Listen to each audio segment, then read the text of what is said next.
Hola, buenos días. Espero estén todos muy bien. Como había quedado con el compromiso, acá estoy terminando la exposición con un videito. Sin embargo, algunos compañeros me pidieron que la hiciera completa para ellos poder guardarla pues como material de estudio. Entonces, vamos a hacerla completa. Los que estuvieron en la clase pasada, pues les sirve para recordar y los que no, para ponerse en el día. Entonces les recuerdo, es la exposición del texto de Abagnano del 2014 sobre Kant. El autor lo que hace es tener como ciertas divisiones en su texto, yo las retomo en la exposición, son ocho en total, la octava son las conclusiones, sin embargo decidí pues no traerla como a la exposición. También propongo iniciar la presentación con el séptimo punto, que es el pensamiento pedagógico, dado que venimos precisamente de esa exposición. Entonces, las notas que recopiló Frederick Theodor Ring y que Kant pues, le dio el visto bueno son las que conocemos como pedagogía de Kant, las que estuvimos viendo hace poco. La muerte de Kant fue previa a la publicación, por lo que pues no pudo ver como la finalización de este proyecto.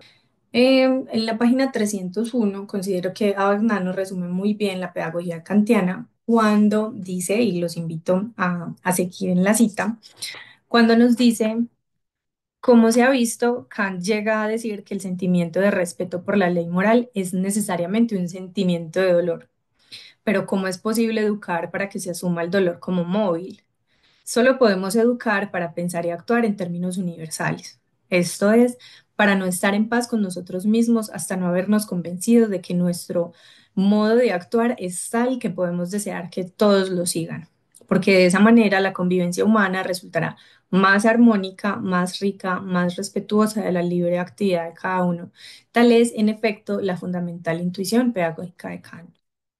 El enfoque pedagógico, entonces, eh, se centra en el estimular el pensamiento crítico, la capacidad de analizar y evaluar información, pero también desde la parte moral. En cuanto al aprendizaje, tiene que ser experimental y no solamente teórico. Y la autonomía moral o la educación para esa autonomía moral, Kant enfatiza en que es que los individuos deben aprender a actuar acorde a principios universales o leyes morales. Al igual que Rousseau, tiene un presupuesto antropológico optimista, lo vemos pues en el texto de Abagnano, también critica la enseñanza tradicional pues, en su época y apoya la educación pública. Vamos entonces a comenzar con vida y obra.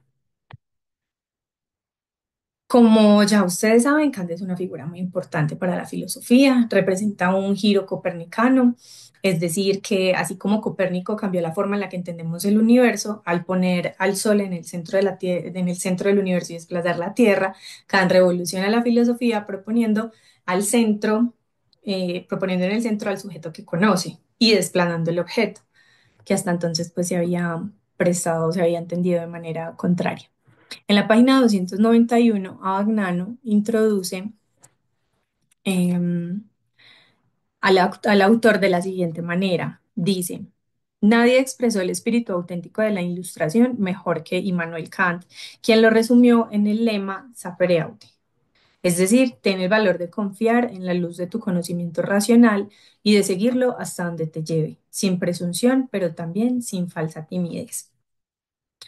Vamos a ver un video de un canal que me gusta mucho, en el que vamos a darle un poquito más de contexto, retomar unas preguntas que ya habíamos trabajado pues en la clase de manera presencial. Continuamos entonces, para algunos van a ser recorderis y para otros va a introducirlos en las preguntas que guiaron el trabajo de Kant.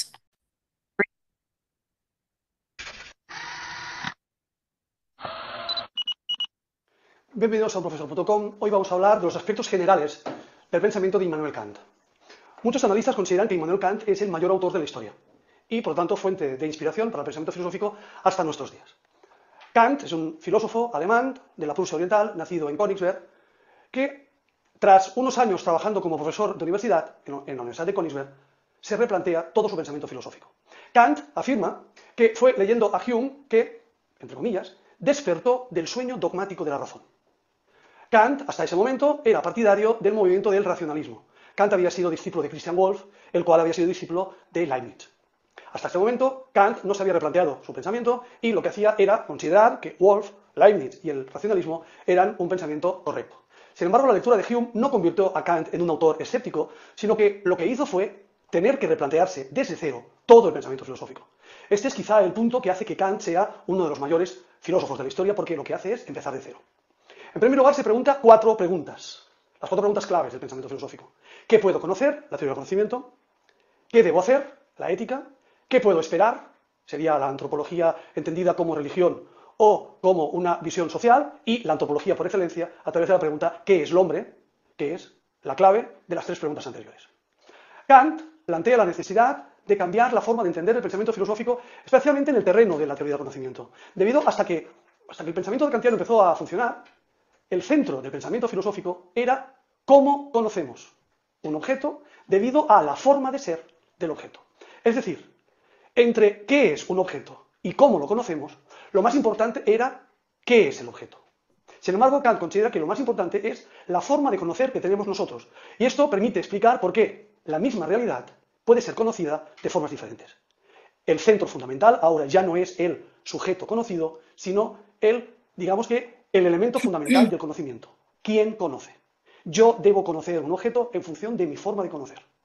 Esto Kant lo denomina la revolución copernicana en el terreno del conocimiento, que lo que hace es considerar que el sujeto del conocimiento es muy importante, mientras que el objeto del conocimiento, aquello que es conocido, digamos que no tiene un papel tan importante como se consideraba en el pensamiento de Platón, Aristóteles u otros autores.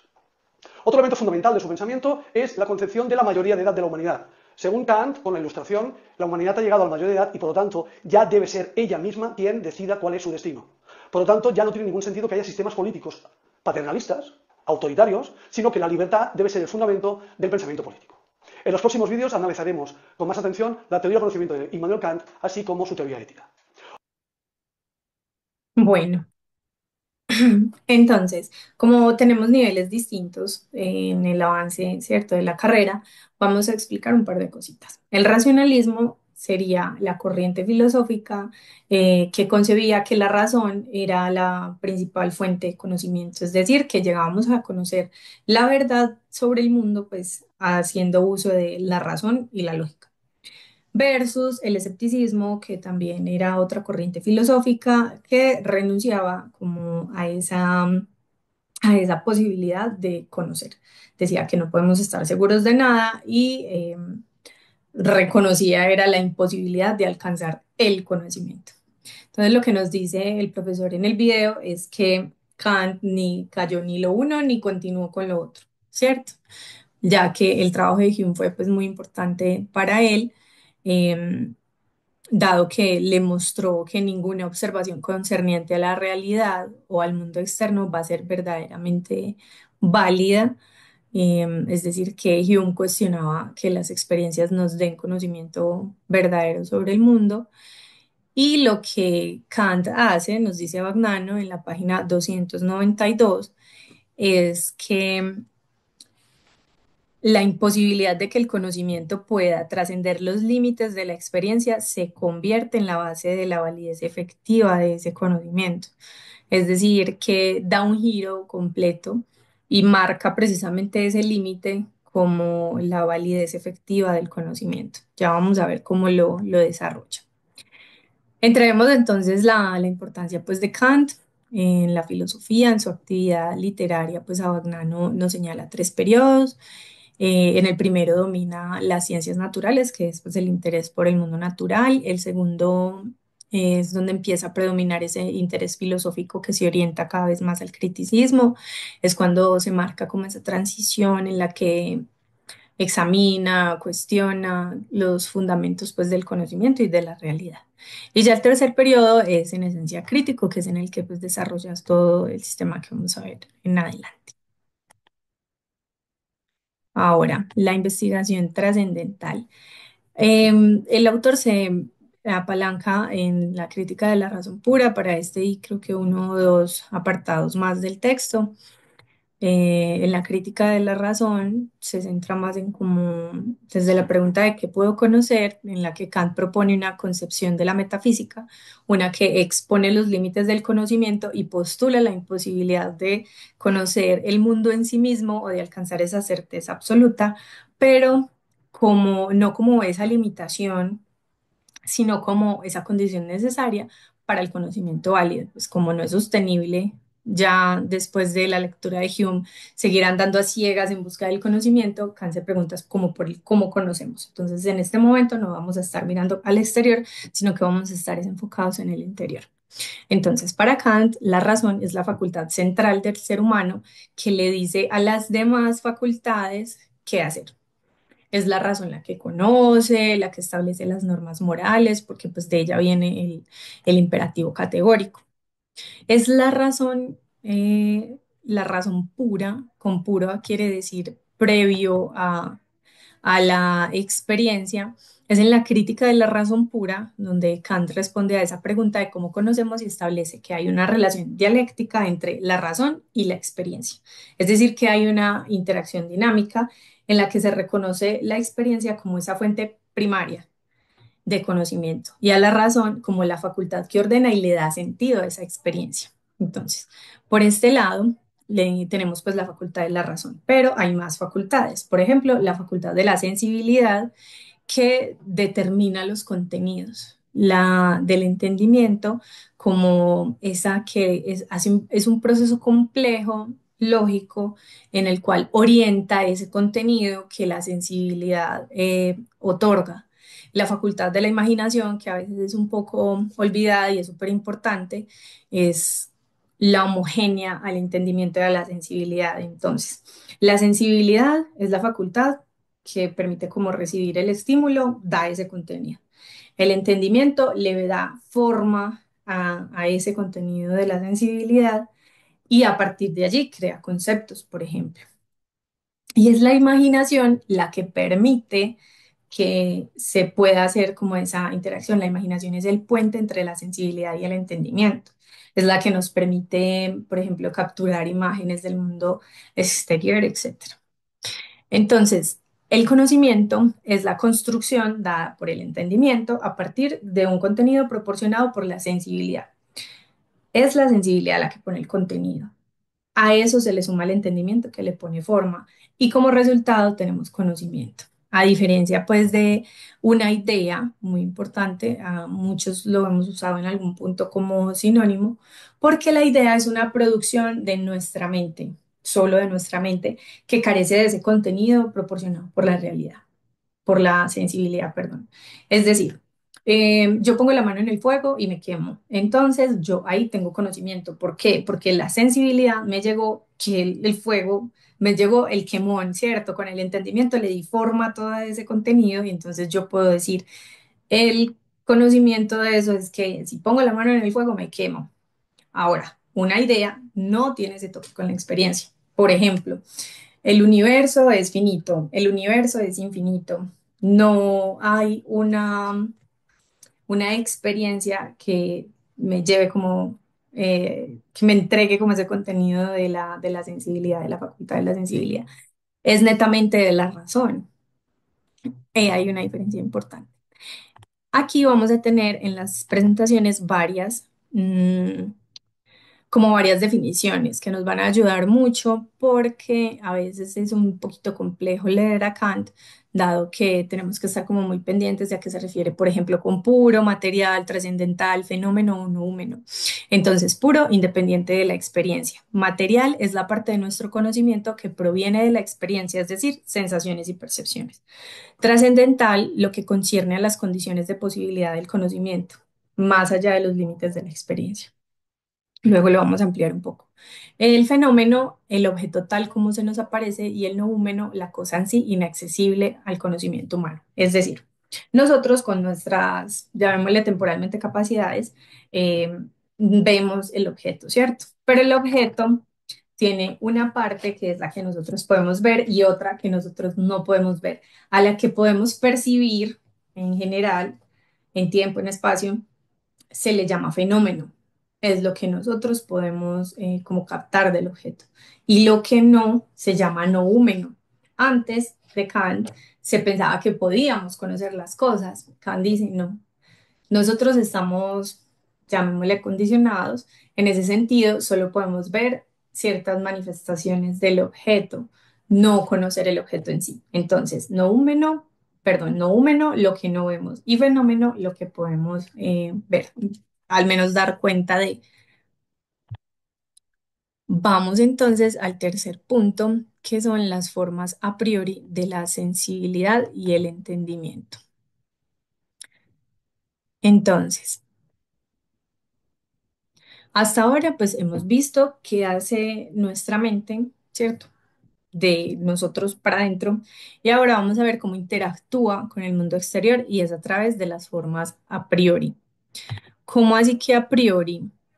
Debemos entender a priori como previo a la experiencia y posterior a la experiencia. Entonces, según Kant, nuestra mente le pone a los objetos las formas de la intuición pura, como el espacio y el tiempo. Eso quiere decir que nuestro conocimiento del mundo es mediado por nuestras estructuras mentales y no por cómo son los objetos en sí, lo que les decía ahorita, ¿cierto? Entonces, estos conceptos, para tenerlos pues en cuenta en lo que sigue, las formas, debemos entenderlo como las formas a priori se refieren a una estructura innata, ¿cierto? Que nos condiciona la experiencia. Y esto pues es previo, cuando decimos innata, es que venimos pues con ello, ¿cierto? Es previo a la experiencia. ¿Cuáles son? Tiempo y espacio. Estas son las formas de la intuición sensible. ¿De qué facultad vendrán? ¿Del entendimiento, la razón o de la sensibilidad? La sensibilidad. Entonces, nos permite situar esos objetos en el mundo. Ahí, por ejemplo, estaría como el espacio. Y nos permite ordenarlos. Ahí estaría el tiempo. Y lo hacemos a través de los sentidos. Las categorías son formas a priori del entendimiento, es decir, son conceptos puros a priori, ¿cierto? No son previos a la experiencia, son conceptos puros. Ahorita veíamos que era puro y era que no tenía toque con la experiencia. Es decir, que nos permiten pensar el mundo, eh, pensarlo, como darle sentido, ¿cierto? Y es precisamente causalidad, cantidad. Kant propone unos 12 en total y son precisamente pues a través de ellos que le podemos dar sentidos a la experiencia. ¿De qué facultad creemos que venga? ¿De la razón, del entendimiento? Muy bien, son conceptos puros del entendimiento. ¿Listo? Entonces ahí también vamos viendo como los productos de las facultades. Nótese pues que la primera parte nos permite percibir el mundo, ¿cierto? Y la segunda pensar de lo que hemos estado hablando. Entonces, unos nos dan contenido, mientras que otros dan formas de contenido. Y es gracias a las categorías que podemos emitir juicios sobre aquello. ¿Qué, ¿Cuál de las facultades creen que es la encargada de emitir juicios? La razón. Espero que me hayan pausado anteriormente y se hayan lanzado al charco. Es la razón, ¿cierto? Entonces, los juicios los vamos a entender como declaraciones. Entre los juicios tenemos los juicios sintéticos, que son los juicios cuyo predicado añade algo nuevo al sujeto. Y los juicios analíticos que no proporcionan información nueva. Existen los juicios sintéticos a priori, que ya sabemos que a priori quiere decir antes de la experiencia, y a posteriori. A priori, los juicios de la matemática y la física, porque son universales y necesarios. Es decir, que no se fundamentan en la experiencia. Son los únicos que expresan conocimiento científico verdadero. Esa parte del conocimiento científico vamos a ondear un poquito más con el video que vamos a ver. A diferencia pues de estos juicios, los juicios a posteriori requieren esa experiencia, ¿cierto? No pueden ser entonces universales, son contingentes y tampoco pues pueden ser científicos en la medida en que son contingentes. Vamos a ver entonces, recopilemos. Los juicios pueden ser sintéticos, en el que el predicado añade algo nuevo al sujeto. analíticos cuando no proporcionan información nueva, y sintéticos a priori que tienen que ver con, tienen un origen empírico, pero no se fundamentan en la experiencia, son universales y necesarios. Y los juicios a posteriori son contingentes. Los dejo entonces con este videito un momento para que no solamente repasemos lo que ya vimos, sino podamos como darle mayor solidez a lo que hemos estado construyendo hasta ahora.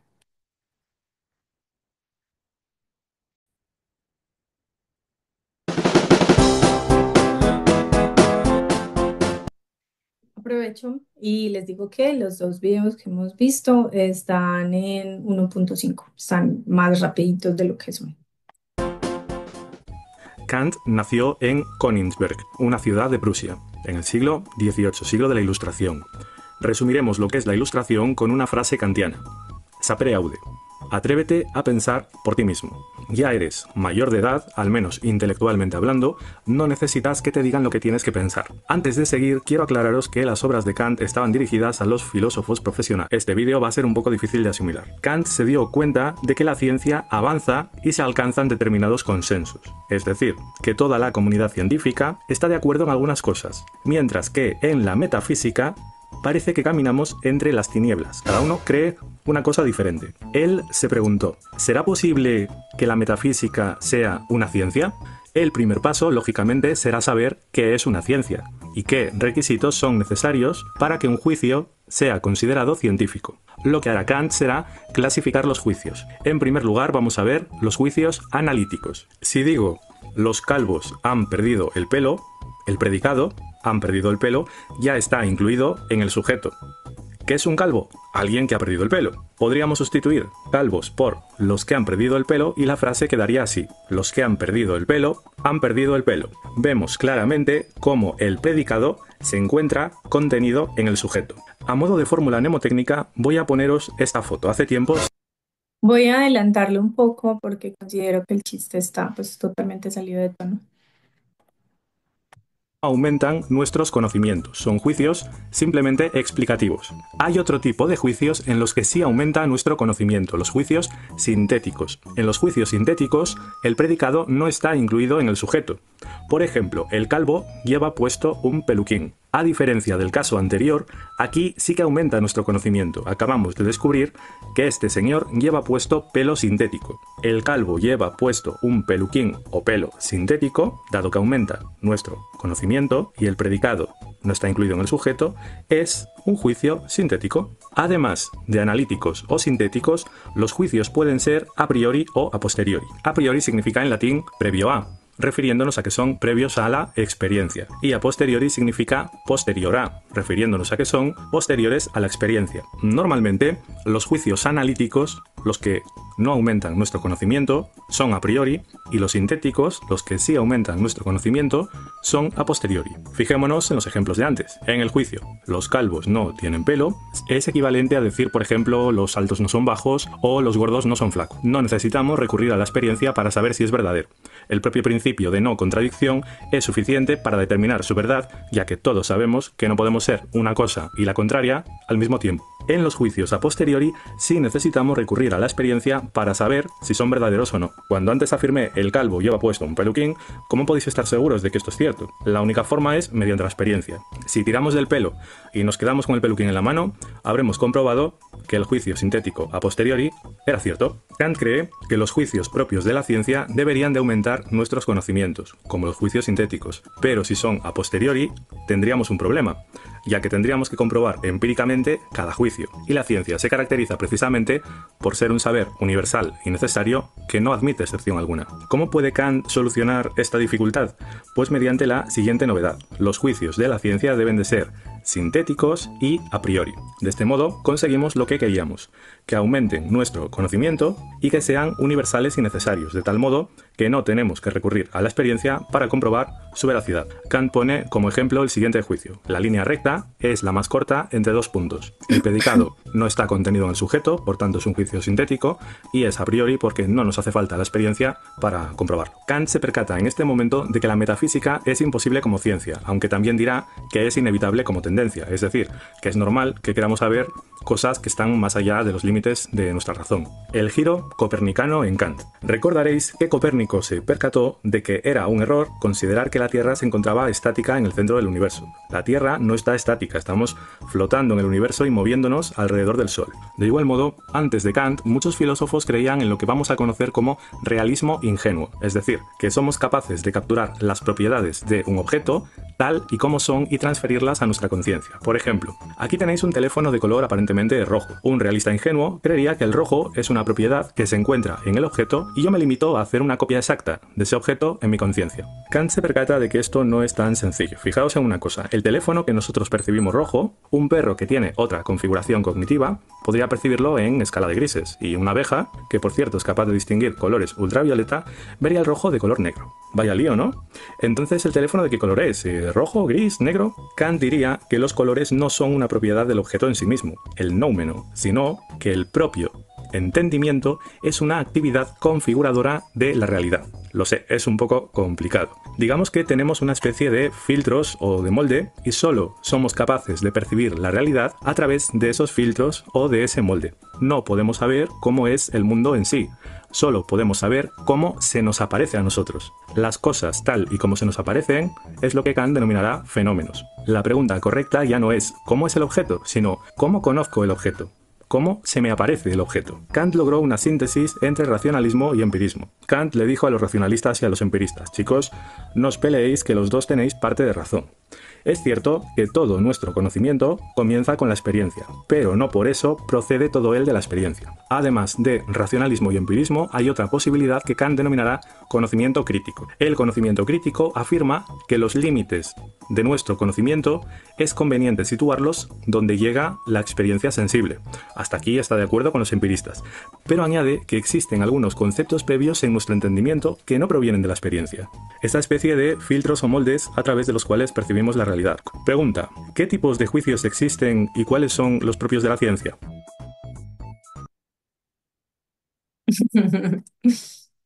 Bueno, esto pues hasta ahora sobre los juicios creo que está completo. Podemos entonces avanzar a la moralidad. Bueno,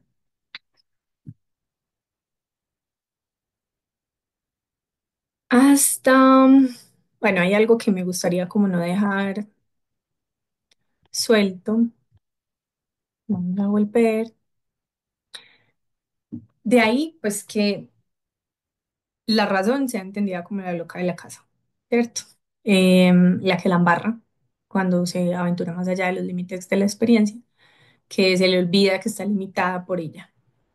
A esos errores Kant les llama antonimias. Vamos a ver, está por acá. Sí, a esas Kant les llama antonimias, es decir,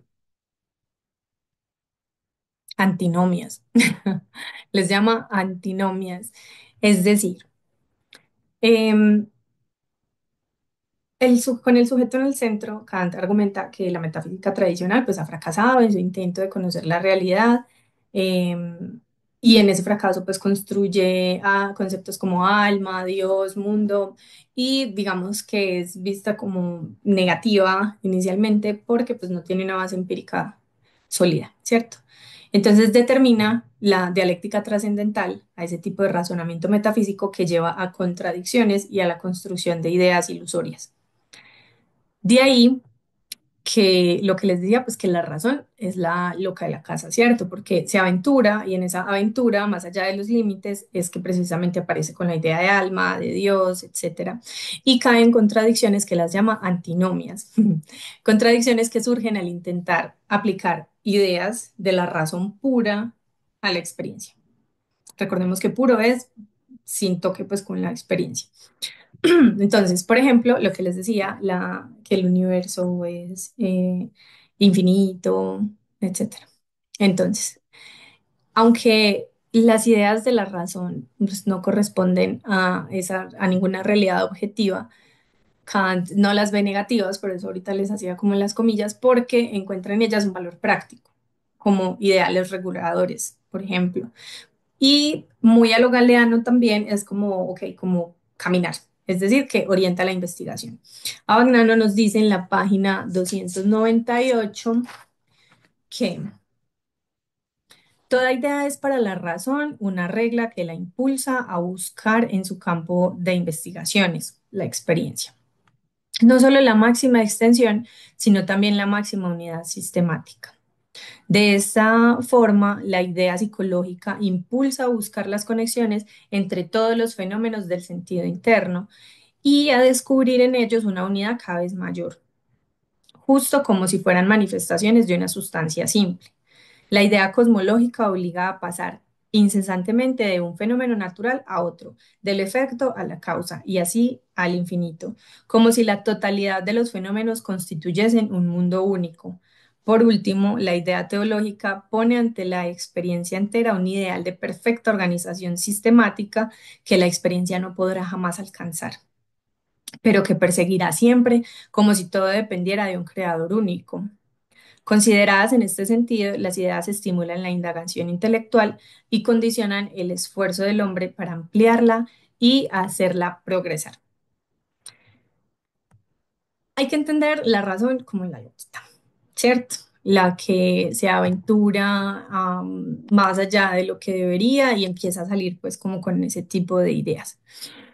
Pensamos que cuando uno es así, súper racional, guiado por esta facultad, es súper aplomado, es como lo más demostrable posible, pues yo y el método científico uno, y Kant nos dice pues que no, no es solo así, no es tan sencilla la cuestión. Es una forma muy interesante de entender esa facultad y pues los invito a leerla. La crítica de la razón pura es muy, muy buena. Vamos entonces a el juicio. No, me salté uno. La moralidad. Bueno, entonces, la razón práctica es la misma razón de la que hemos estado hablando. Lo que varía es el uso. La razón pura remite al conocimiento netamente teórico, es la que produce juicios, ¿cierto?, sobre la realidad. Por ejemplo, que el agua llega a X, llega a su punto de ebullición a los X grados, dependiendo de uno donde esté, ¿cierto? Conocimiento, razón, juicio, tal. La razón práctica establece cómo debemos actuar y produce esos imperativos morales, cómo, cómo debemos comportarnos. Eso es básicamente un imperativo moral. Para Kant, la autonomía de la voluntad es lo que distingue al ser humano moral. Autonomía entendida pues como actuar según la razón y voluntad, elegir y actuar pues.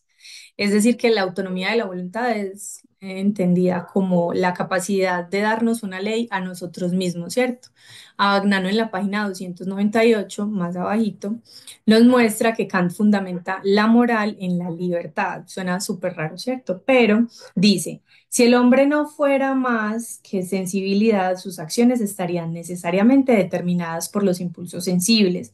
Si fuera solo racionalidad, estarían necesariamente determinadas por la razón. Pero el hombre es al mismo tiempo sensibilidad y razón.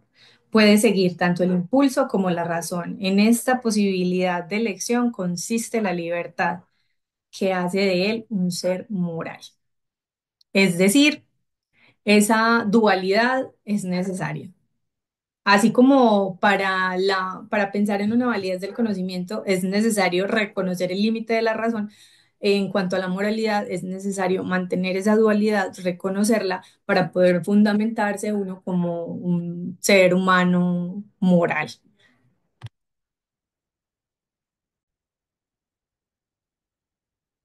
Entonces, esta ley moral expresada en el imperativo categórico exige actuar de manera que nuestra máxima pueda valer como una ley universal, que posibilita el reconocimiento del otro, el respeto por la dignidad.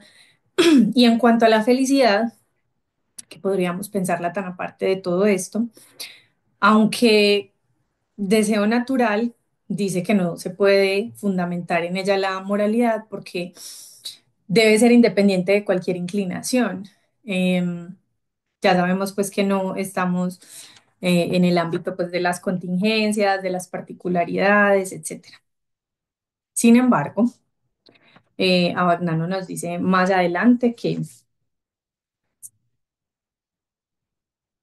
el imperativo categórico debe consistir en una ley que no prescriba ningún objeto, ningún fin determinado, sino solo la conformidad de la acción a la ley. En cuanto ley, constituye la exigencia misma de una ley.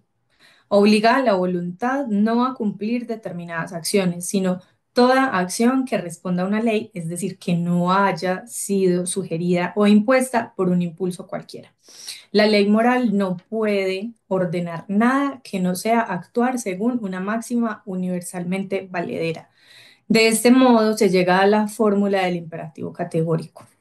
Obra de modo que la máxima de tu voluntad pueda valer al mismo tiempo como principio de una legislación universal. Esa autonomía es la constante lucha contra los impulsos sensibles. Kant también introduce los postulados pues de la inmortalidad del alma y la existencia de Dios como condiciones pues necesarias, ¿cierto? Pero hay algo muy particular respecto a la felicidad con la ley moral.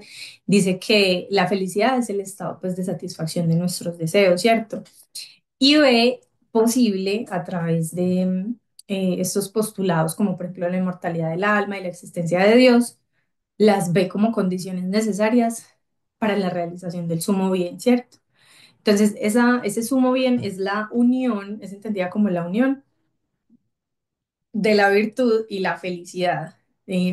Llamémosle de la moralidad y la felicidad, siendo como esa conformidad de la voluntad con la ley moral y la felicidad siendo como ese estado de satisfacción de nuestros deseos, es decir, que si se cumple y somos morales, nos estamos realizando a través del cumplimiento de la ley moral, porque parte desde adentro, no puede ser impuesta por fuera. Entonces, si bien no es una búsqueda de la felicidad, no se fundamenta en ella y no la pretende, sí se unen como los caminos en la medida en que si vos sos un ser moral eh, y tu felicidad se puede ver, se puede dar, se puede realizar a través del cumplimiento de la ley, en la medida en que es parte desde adentro. Es muy particular como esa apuesta, sé que obviamente tendrán muchas cosas, muchos detractores, pero bueno, desde mi lectura de Abagnano y obviamente pues abierta siempre como al tema, podemos hablar. Entonces, desde la razón, Kant postula pues la idea de un reino de los fines, también es como, no sé, es un nirvana, será que es una comunidad ideal donde todos los seres racionales se tratan mutuamente como fines y no como medios, y donde no hay heteronomía. Entendida esa, pues como, vamos a ver acá qué tengo para mostrarles. Ah, bueno, ya. Entendida esa como esa conducta determinada por fuerzas externas, sino que lo que hay son seres autónomos, es decir, guiados por la razón. Como conocimiento teórico, entonces entendemos que es basado en la experiencia y limitado por las categorías del entendimiento, la moralidad práctica basada en la razón pura y orientada hacia un fin, y el imperativo categórico, pues ya lo leímos ahora, de modo aquel que la máxima de tu voluntad pueda valer al mismo tiempo como principio de una legislación universal. Bueno, eso en cuanto a las definiciones. Y ya con eso terminaríamos. El séptimo sería por donde empezamos, que es el pensamiento pedagógico. Les agradezco muchísimo. Obviamente, pues yo reconozco no soy una experta en Kant.